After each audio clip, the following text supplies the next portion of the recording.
À la une de l'actualité ce soir, bientôt un nouveau salon pour promouvoir les activités minières au Burkina Faso. La semaine des mines d'Afrique de l'Ouest viendra mettre par ailleurs fin à l'organisation des autres manifestations de ce genre dans le pays. C'est l'une des décisions du ministère de l'Énergie et des Mines. Pourquoi une telle mesure? On en parle dans ce journal. Les ralentisseurs, appelés aussi gendarmes couchés, loin de réduire souvent les vitesses sur nos routes, peuvent causer des accidents graves. Et au Burkina, on en rencontre installés anarchiquement sur certains grands axes. Constat sur la nationale numéro 2, numéro 5, menant de Ouagadougou à Pau. Franco, l'artiste camerounais, ne fredonnera pas sa chanson à succès, Coller la petite à Ouagadougou, mais le concert au cours duquel il devait se produire aura bel et bien lieu. Le promoteur de la manifestation dit s'être conformé à la réglementation à suivre dans ce journal. Le tremblement de terre qui a partiellement détruit plusieurs bourgs montagneux du centre de l'Italie a tué au moins 120 personnes et laissé des milliers d'habitants sans abri. Les secousses ont été ressenties jusqu'à Rome et ont atteint la magnitude de 6,2. L'un des pires séismes que l'Italie ait connu ces dernières décennies. Ce sont là les titres de ce journal. Mesdames, Messieurs, bonsoir. Ravi de vous retrouver. Mais d'abord, on reparle de la commission d'enquête parlementaire sur le foncier au Burkina, à Koudougou, dans le centre-ouest, où séjournent les membres de la commission depuis hier. Il sera question d'auditionner tous les acteurs de la chaîne foncière. De sérieux soupçons pèsent sur la gestion foncière des communes de ces 20 dernières années au Burkina. Et pour la commission, c'est l'occasion de déceler les irrégularités et de redéfinir un nouveau contrat pour la gestion du foncier au Burkina. Explication Yacouba Gamene, Olopoda. C'est la commission d'enquête de tous les espoirs. Espoir de donner au Burkina Faso, à la fin des travaux de cette commission, des pistes pour une solution définitive aux récurrents problèmes de lotissement, de la rude compétition pour l'accès à la terre et des pratiques spéculatives sur les parcelles. À Koudougou, où la commission d'enquête parlementaire sur le foncier urbain a déposé ses valises, il sera question de faire un diagnostic complet sur les pratiques foncières. Il s'agit de faire donc un examen, un diagnostic donc des lotissements de 1995 à 2015. Et cela pour pouvoir donc déceler éventuellement les irrégularités dans les procédures et pratiques mises en œuvre par les acteurs donc, du lotissement, et proposer des recommandations, voire donc des propositions de loi afin donc de assainir le milieu pour que les pratiques soient saines dans l'avenir.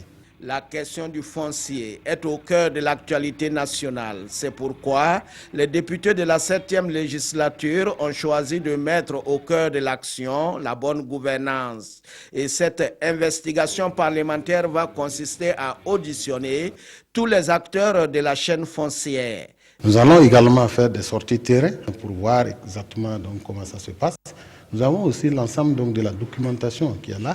Donc l'administration nous allons exiger qu'elle mette à notre disposition toute la documentation relative au lotissement et aussi à travers donc des sources, des données d'information que nous avons, nous pouvons utiliser. Nous allons essayer en tout cas d'assainir, d'éclaircir ce milieu. Nous ne refusons pas les dénonciations, nous sommes prêts donc à les recevoir et puis les écouter également et puis bon, et voir effectivement si c'est fondé, qu'est-ce qu'il faut prendre comme mesure. Le compte à rebours pour la sécurisation du foncier au Burkina vient ainsi de commencer. Les travaux de cette commission sont certainement très attendus par les nouveaux exécutifs locaux à qui la loi actuelle confère des prérogatives de lotissement à ce jour.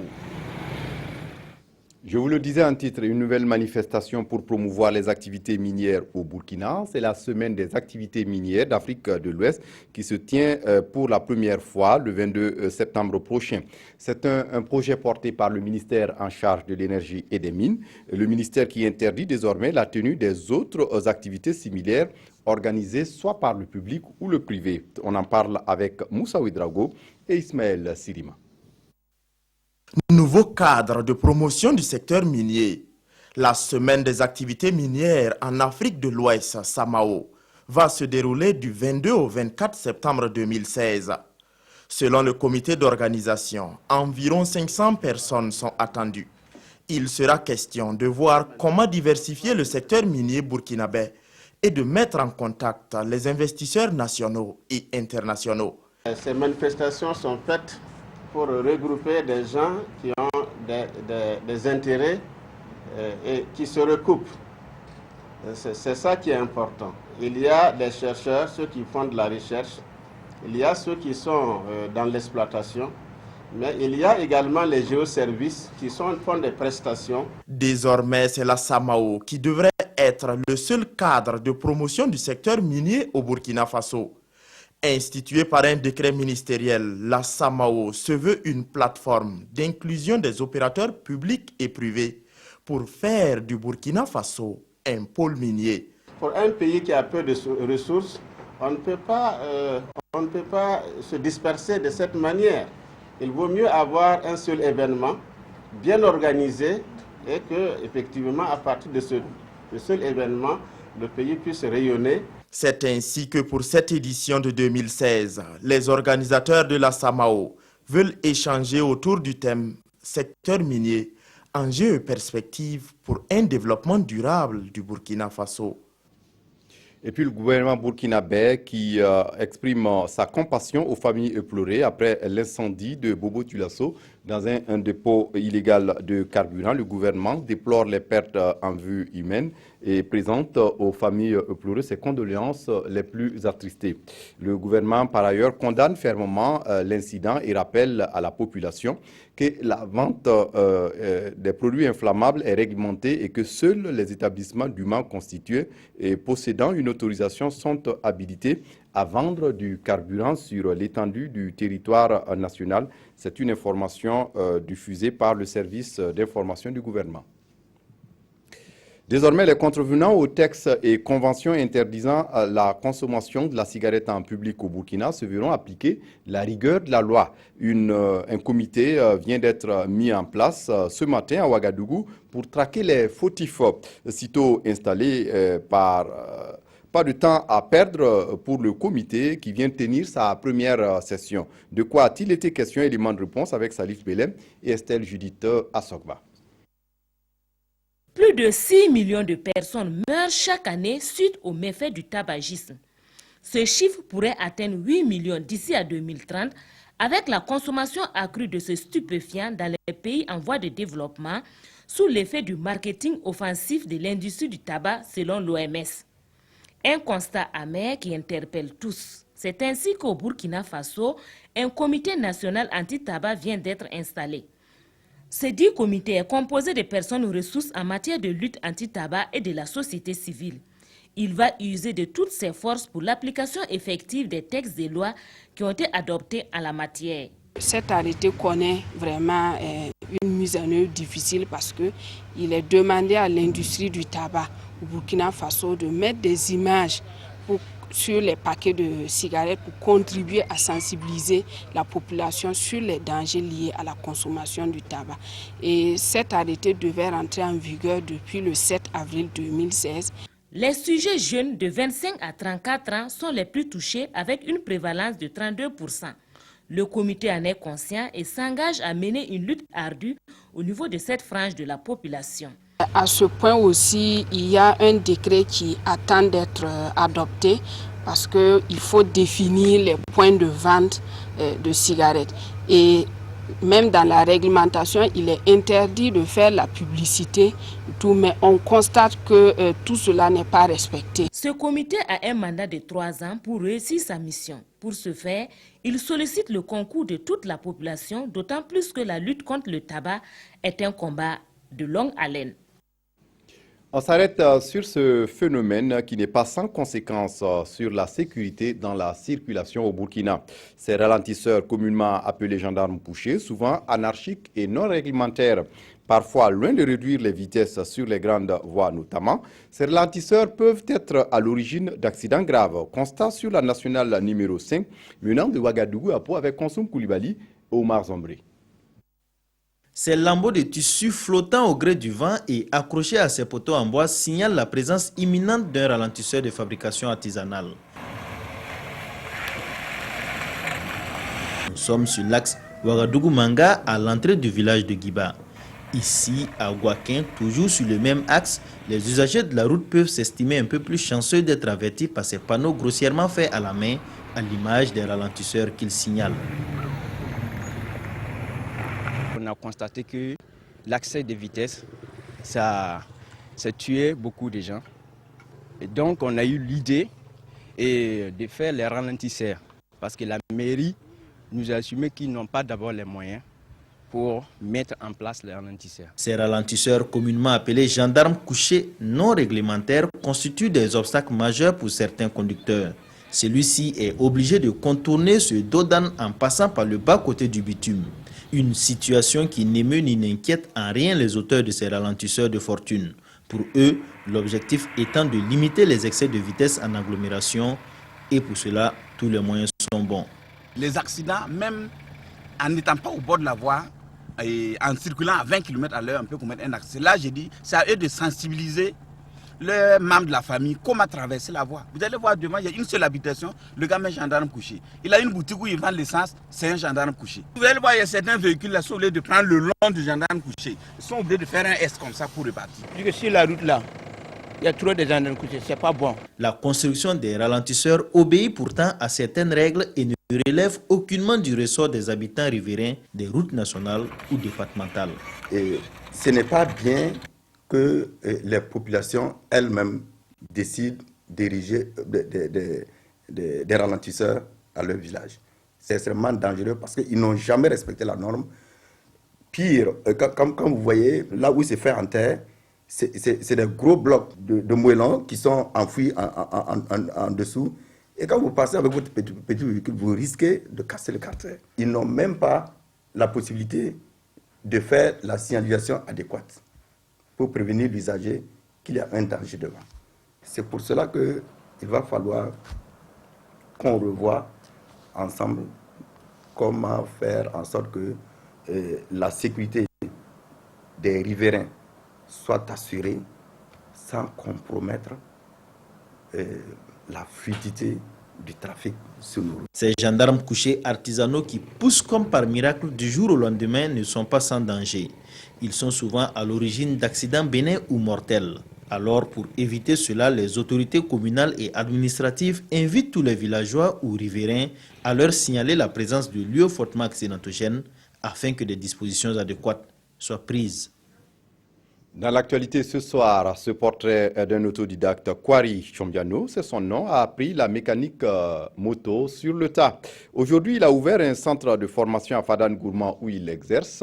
Notre mécanicien autodidacte a à son actif plus d'une vingtaine de jeunes formés par son centre et beaucoup d'autres qu'il emploie. Aimé Douamba, Lambert Souma. Situé à 7 km de Fadane Gourmand, le garage de l'Amitié fait également office de centre de formation en mécanique de roues. Sous cette veste se cache le promoteur qui traîne derrière lui 25 ans dans le domaine. En 2010, il décide de se lancer dans la formation. J'ai trouvé que les grands là, s'ils demandent le travail, il y a beaucoup de choses. En tout cas, s'ils passent dans les garages là, les gens ne prennent pas. Ils disent que non, qu'ils sont grands, ils ne peuvent pas apprendre. D'accord. J'ai dit si c'est comme ça, c'est pas mieux que je vais tenter voir, ouvrir les centres là, voir les grands là. Est-ce que, façon qu'ils demandent qu'ils veulent travailler là, est-ce que réellement ils veulent travailler? Si le promoteur dispense les cours pratiques, la théorie est assurée par un enseignant de l'Agence nationale pour l'emploi. La technologie de spécialité, nous avons l'électricité moto, nous avons culture générale et nous avons l'organisation du travail et compagnie des TP. La formation dure 3 ans, mais certaines structures de la place demandent une formation accélérée de 6 mois. Pour cet apprenti mécanicien, les 2 mois déjà passés ici sont bénéfiques. J'ai appris beaucoup de choses. Il y a les commandes, il y a les freins, il y a les suspensions, il y a les connexions, il y a les outils employés en mécanique d'engin de roue, il y a le haut moteur 2 temps et le bas moteur 2 temps. Je suis tellement content, je suis fier de moi-même. Après 5 ans de fonctionnement, l'initiateur du centre a des motifs de satisfaction. En 2015, j'ai présenté les élèves 11 enfants et tous ils ont eu l'air s'équiper. Mais Dieu merci, cette année, les enfants qui ont eu les équipés là, ils ont eu les dons et les kits avec l'appui des ministres.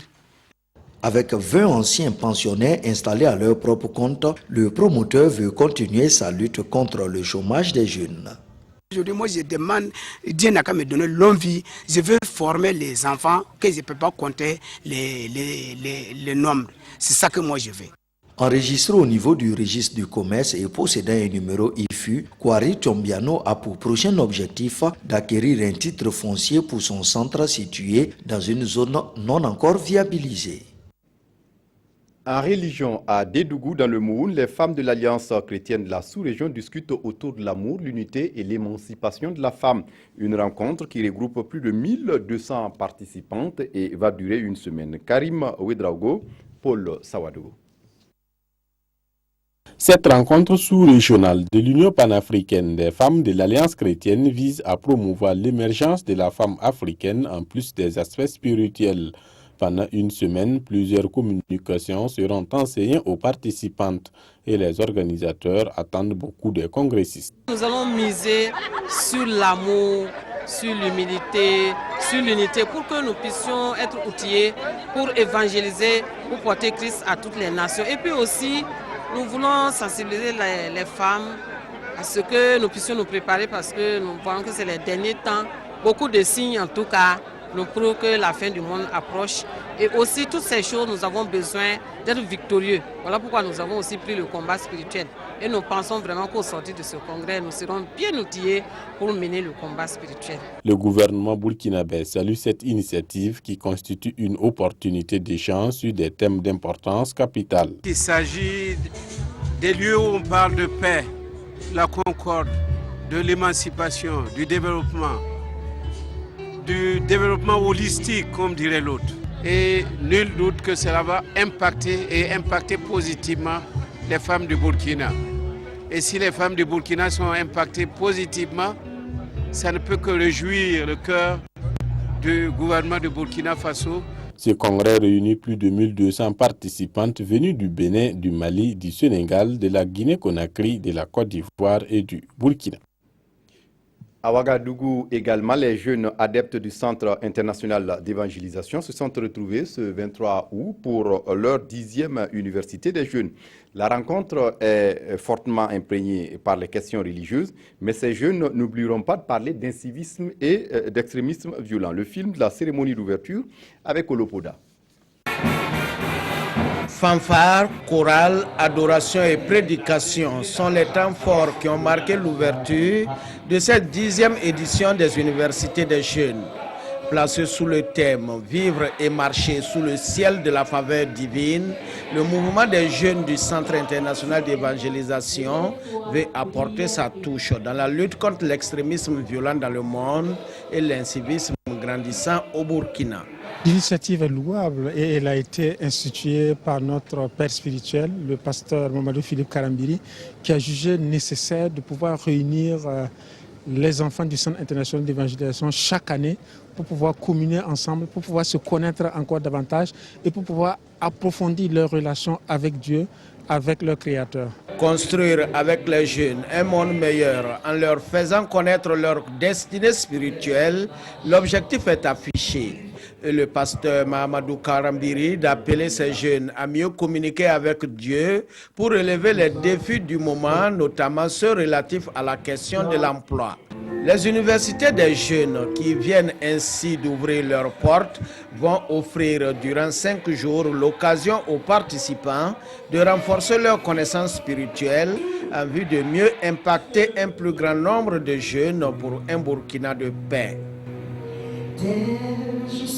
Et puis les parents catholiques qui ne sont pas mariés à l'église peuvent exceptionnellement baptiser leurs enfants à Ouagadougou, une mesure décidée par le cardinal Philippe Ouedraogo qui entre en vigueur depuis le 15 août dernier et court jusqu'au 25 décembre prochain. La décision concerne les enfants âgés de 0 à 5 ans. Pourquoi une telle mesure? On en parle avec Marguerite Douagneau. L'annonce a été faite par le cardinal Philippe Ouedraogo à l'occasion de la célébration de l'Assomption. Les enfants de 0 à 5 ans dans l'archidiocèse de Ouagadougou dont les parents ne sont pas en règle avec l'Église catholique pourront recevoir le baptême cette année. Une mesure exceptionnelle pour une raison précise. C'est l'année de la miséricorde. Et avec tout le temps qui est déjà passé, les personnes, les chrétiens ont été sensibilisés donc, pour prendre au sérieux donc, leur vie de foi. Voilà. En prenant ces mesures-là, donc l'Église leur permet donc, de les interpeller en fait. L'Église les interpelle pour qu'ils puissent prendre en main donc, leur vie de foi. Sont concernés par cette mesure les enfants nés de filles mères célibataires ou de femmes vivant seules, de couples chrétiens non encore mariés à l'Église, de divorcés remariés civilement, de chrétiens devenus polygames pour diverses raisons, des couples islamo-chrétiens. Une disposition exceptionnelle, bien accueillie en général par les fidèles catholiques de Ouagadougou. Si on veut bien voir, il y a des parents qui veulent bien que les enfants soient baptisés, mais il y a des empêchements. Bon. Et quelquefois, l'enfant peut être éduqué dans une famille chrétienne et fervente.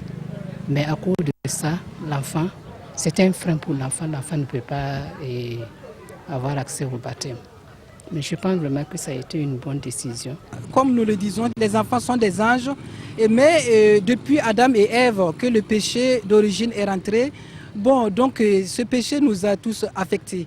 Et donc je pense qu'avec le baptême du Christ, je pense que le péché originel sera effacé. Donc les enfants n'ont rien à voir avec le péché des parents. C'est une mesure qui engage fortement la responsabilité des parents pour ce qui est du respect de cette disposition du Code du droit canonique qui stipule que pour qu'un enfant soit baptisé licitement, il faut... On a un espoir fondé, une garantie que les enfants vont recevoir une éducation chrétienne. En fait, la base même donc, de l'acceptation donc, de baptiser, donc ça porte sur ça. La mesure est entrée en vigueur depuis le 15 août dernier. Les parents ont jusqu'à Noël 2016 pour faire baptiser leurs enfants. Je vous le disais en titre, Franco, l'auteur de la chanson à succès jugée obscène par une partie du public burkinabé, ne sera pas au concert de l'amitié prévu ce 27 août à Ouagadougou. Programmée une première fois et interdite par le ministère de la Culture, la manifestation va néanmoins se tenir, rassure le promoteur Aruna Mari. Après le rendez-vous manqué du 16 juillet dernier, le concert de l'amitié se tiendra finalement ce samedi 27 août au stade municipal de Ouagadougou. Le promoteur dont la manifestation avait été annulée pour non-respect de la législation se dit désormais en règle. Tout souriant, il brandit ici sa licence d'entrepreneur de spectacle. Cette fois-ci, c'est la bonne. Nous avons la licence et nous avons l'autorisation de spectacle pour organiser cet événement.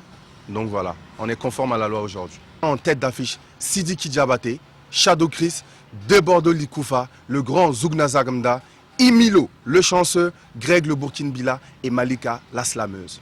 Exit donc Franco, l'auteur du titre controversé Coller la petite. En cette période de vacances, Ahmed Traoré et son équipe comptent offrir aux mélomanes un concert de belle facture. Et puis à l'étranger, ce décompte macabre en Italie. Au moins 120 morts dans le tremblement de terre survenu dans la nuit de mardi à mercredi à Amatrice. Si la zone était connue comme sismique, la violence des secousses était néanmoins imprévisible. Nous sommes à Amatrice, la commune la plus touchée par le séisme qui a frappé le centre de l'Italie à 3h36 ce mercredi. Maisons, églises, bâtiments historiques, tout ou presque s'est écroulé. Des centaines de secouristes tentent de dégager les décombres pour retrouver les survivants. De nombreux habitants sont encore pris au piège sous les gravats de leur maison. Le chef du gouvernement italien, Matteo Renzi, s'est rendu sur place en début de soirée pour témoigner son soutien à la population. Il a annoncé que le bilan s'était encore alourdi, passant désormais à 120 morts au moins et près de 370 blessés. La solidarité s'organise avec des collectes de sang, mais aussi de vêtements, de couvertures et de produits de première nécessité. Des tentes ont été installées pour reloger 2500 habitants désormais sans abri.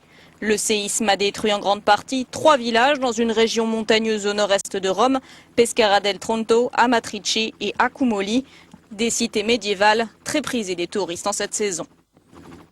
En visite dans la capitale nigériane, John Kerry a félicité le président Muhammadu Buhari pour son début de mandat et pour sa lutte contre Boko Haram. Les États-Unis, qui ont gelé l'an dernier les ventes d'armes au Nigeria, envisagent de céder au pays un avion de guerre en gage de reconnaissance. Le Sénat américain doit donner néanmoins son accord. Le chef de Boko Haram, Aboubakar Shekau, aurait été grièvement blessé et 3 commandants tués dans un raid aérien ce mardi. C'est ce qu'a annoncé l'armée nigériane, alors que le chef de la diplomatie américaine, John Kerry, est en visite au Nigeria. Dans le nord du pays, le secrétaire d'État a réitéré le soutien des États-Unis dans la lutte contre le groupe lié à l'État islamique et mis en garde l'armée nigériane contre l'usage excessif de la force. Battre Boko Haram sur le champ de bataille n'est que le début de ce que nous devons faire, dit-il. Comme l'a écrit l'auteur américain Henry David Thoreau, ils sont des milliers à tailler les branches du mal. Mais un seul frappe la racine. Nous devons nous attaquer aux racines de l'extrémisme violent. Dans la capitale Abuja, John Kerry a félicité le président Muhammadu Buhari pour son début de mandat. Les États-Unis, qui ont gelé les ventes d'armes au Nigeria l'an dernier, envisagent de céder un avion de guerre en gage de reconnaissance. La vente de burkinis sont dopées par la polémique en France. À en croire les médias français, l'interdiction de ce maillot de bain intégral ont augmenté ces dernières semaines en France. A précisé que le burkini n'a rien à voir avec le Burkina.